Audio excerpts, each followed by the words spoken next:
everyone, welcome back to Banking and Crypto Guide.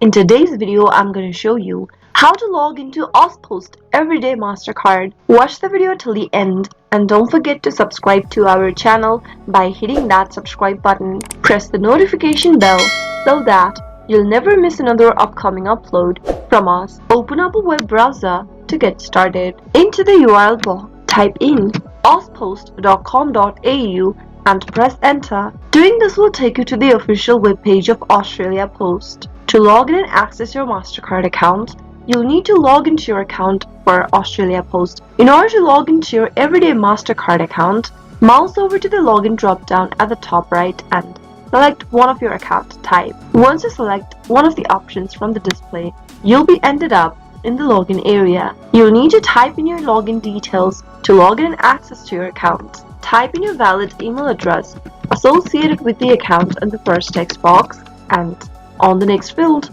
type in your password correct. If you've forgotten your password, click on the Forgot Password link and follow through the instructions till the end to reset to a new password. Finally, click the login button to log in and access your Auspost Everyday Mastercard account. That is how it can be done.